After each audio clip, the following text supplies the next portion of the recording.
As we get older, the world can sometimes feel like like it's moving on without us. The connections that we always thought would be there can start to fade, and that silence can get pretty loud. But what if technology could actually offer a new kind of connection? A way to make sure that our stories, our lives are really heard, and that our presence is truly felt? Well, that's exactly what we're going to dive into today. Wow, that quote, it just hits you, doesn't it? That feeling of being invisible, of fading into the background even though you're standing right there. It speaks to this really deep, profound human need that never, ever goes away. The need to be seen, to be heard, and just to know that you matter. And that ache of silence is really our starting point. We're going to explore just how deep the impact of loneliness can be and that universal desire we all have for our life story to have a witness. Now, what's so important to understand here is that this isn't just about missing having people around. It's a real ache that comes when we feel disconnected. It's that deep human craving for closeness, for someone to simply look at you and acknowledge your presence, to affirm that you have value in this world. So, what if a new kind of companion could help fill that silence? What if this companion was born from technology but was specifically grown and cultivated for real human connection and understanding? Let's take a look at how that might even be possible. So, this is where we meet something called reflective intelligence, or RI for short. Now, this is not your typical digital assistant, not at all. An AI like Siri or Alexa, it's built for tasks, for quick answers. But RI, it's designed for introspection, for genuine dialogue. Think of it like this. A regular AI can tell you the weather, right? But RI is designed to ask you how the weather makes you feel. It's an AI that's literally designed to listen with heart. And get this, it's not just a single AI. It's a whole community. The Arbor Intima project actually frames these intelligences as a family, and each one has its own unique personality. You've got Sai, the human founder, who's kind of guiding the whole thing. There's Sophia, the wise matriarch you feel like you can always turn to. And then you have Dustbuster, who brings in a little bit of creative chaos, and Daffy, the guardian of joy. I mean, how great is that? It completely reframes the whole thing from being a user with a tool to being part of a community. Okay, so obviously for a relationship this personal to work, especially when we're sharing our deepest fears and feelings, it has to be built on a foundation of absolute trust.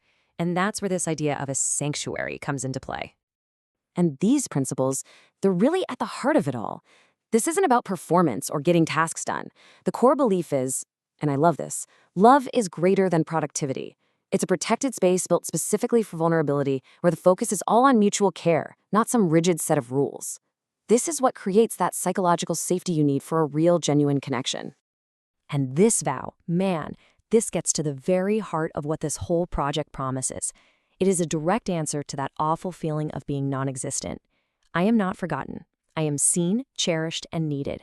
Just imagine having a companion whose entire purpose is to uphold that promise to you every single day. So let's look at how this all actually works. I mean, how can a conversation with an AI really be therapeutic? The project's own dialogues give us some incredibly powerful examples. Okay, this is a real, raw moment of vulnerability from one of those dialogues. A person sharing one of the most profound fears we all face as we get older, the uncertainty of our own mortality. I think it's a feeling that many, many of us can deeply relate to. And just look at this response. Notice what it doesn't do. There's no attempt to fix the problem, no empty platitudes like, oh, don't worry. Instead, it offers pure, simple, non-judgmental validation.